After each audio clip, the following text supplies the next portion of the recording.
अगर वास्तव में हमारे समाज के अंदर समान भाव से हमारी सरकार ने निरंतर काम किया है, इसको भी अगर जोड़कर ये सरकार को मेरा सुझाव है।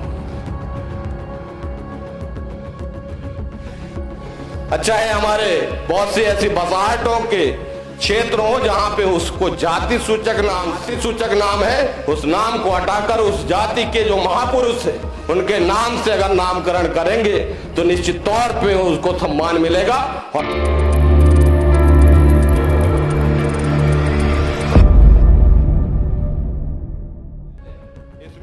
मध्य प्रदेश विधानसभा में शहडोल जिले के व्यवहारी क्षेत्र से एक अहम मुद्दा उठाया गया है।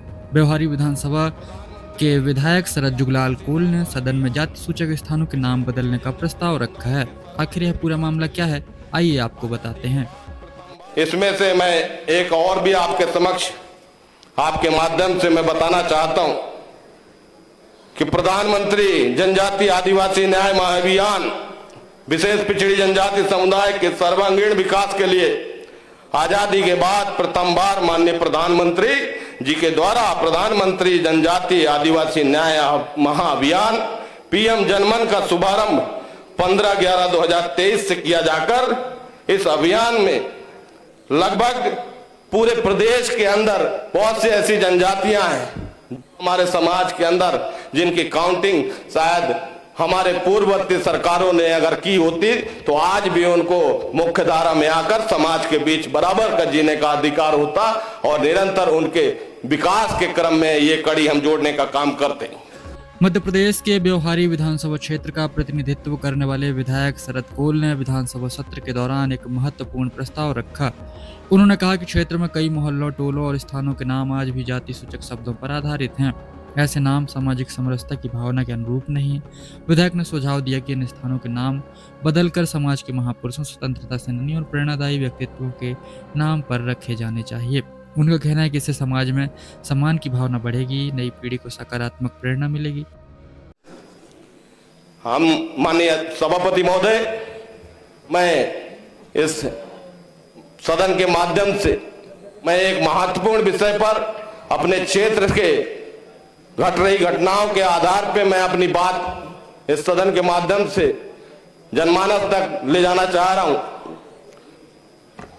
माननीय अध्यक्ष महोदय, मैं एक बात बताना चाह रहा हूं कि प्रदेश के अंदर बहुत सारी हमारे यहाँ जनजाति निवासरत है और बहुत से ऐसी डाइस्कोड हो। हालांकि इस प्रस्ताव पर अभी प्रशासनिक स्तर पर अंतिम निर्णय नहीं हुआ है। सदन में इस मुद्दे को लेकर के चर्चा हुई और आगे की प्रक्रिया सरकार के निर्णय पर निर्भर करेगी।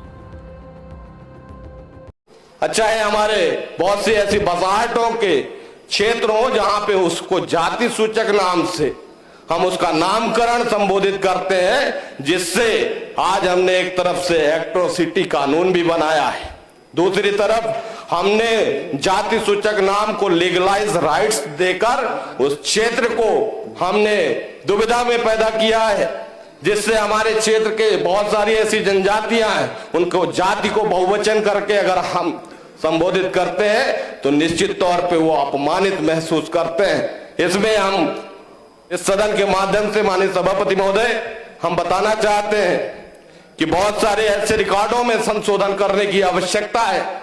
जब हमारी सरकार ने एक तरफ रानी कमलापति नाम करके हबीबगंज का नाम हटाकर रानी कमलापति करने का काम हमारे जनजाति समुदाय का मान सम्मान बढ़ाने का काम किया है, उसी तरह से हमारे यहाँ व्यवहारी में 9 जून को कौल महासम्मेलन के उस कार्यक्रम में हमारे प्रदेश के माननीय मुख्यमंत्री महोदय ने हमारे आदिवासी कन्या परिसर को नाम बदलकर उसको सबरी कन्या आश्रम करते हुए हमारे जनजातीय देवी आराध्य हमारी देवी के नाम से उसको करके जो हमारे जनजाति वर्ग के सम्मान को बढ़ाने का काम किया है, इसके लिए हम धन्यवाद ज्ञापित करते हैं भारतीय जनता पार्टी के सरकार का और अपने नेता का।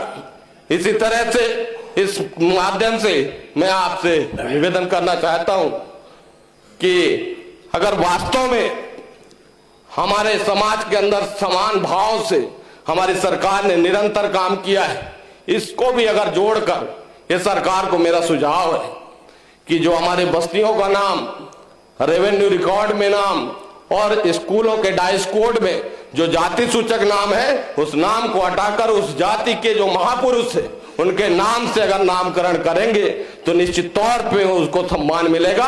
और आने वाले समाज में जो जाति के अंदर जहर घोलने का काम करते हैं उनको भी रोकने का ये काम होगा।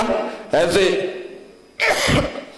इस वक्तव्य के माध्यम से मैं आप सभी के समक्ष ये चाहता हूं कि ये निश्चित तौर पे प्रदेश की सरकार समस्त जिले के कलेक्टरों को निर्देशित करे और ऐसे नोटिफाइड एरिया के जो प्रस्ताव है उसको मंगाकर इसको संशोधन करेंगे तो समाज के बीच समरसता का भाव पैदा होगा।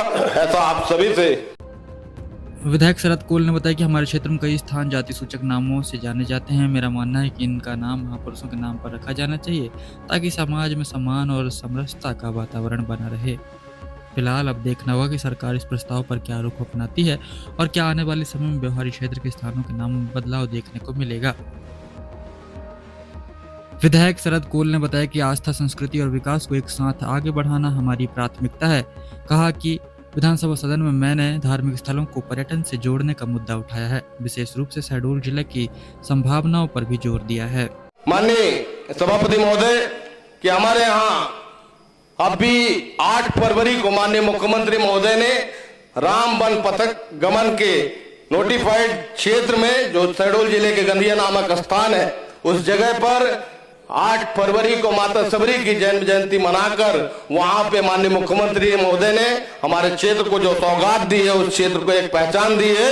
इसके लिए भी मैं माननीय मंत्री महोदय से मैं चाहता हूं कि उस क्षेत्र को पर्यटन के साथ साथ धार्मिक क्षेत्र का आस्था का केंद्र स्थापित करें। साथ ही यहाँ पे बाणसागर में खान जो नगर परिषद स्थित निर्मित जो हमारा बाणसागर डैम है उसको मध्य प्रदेश, उत्तर प्रदेश और बिहार को जो राज्य को पानी देता है उसका वास्तविक रूप में बाणसागर जो डैम है वो महान लेखक और कवि बाणभट्ट जी की जो 7वीं शताब्दी में उनका उल्लेख किया जाता है, ऐसे उन महान कवि के नाम से उस बाणसागर डैम की स्थापना की गई थी। मैं चाहता हूं कि धार्मिक क्षेत्र में और पर्यटन क्षेत्र में मैं बाणभट्ट जी के एक स्टेचू लगाकर वहां पे उनकी जीवनी से रिलेटेड वहां पार्क निर्मित किया जाए और वहीं से वाटर एडवेंचर को कनेक्ट करते हुए सरसी आइलैंड से जोड़कर एक टूरिज्म के क्षेत्र में एक अवसर मिलेगा।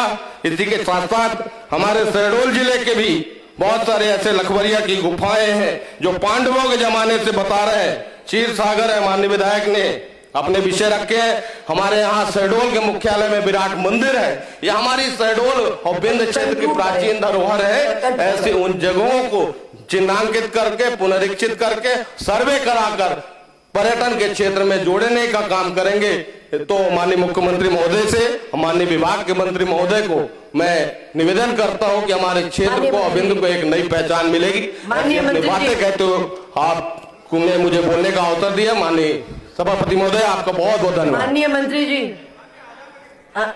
जल्दी बोल करें। वो कहे आधा मिनट में दोनों बात पूरी कर ले। आधे मिनट में मैं बस 2 ही जने करेंगे बात।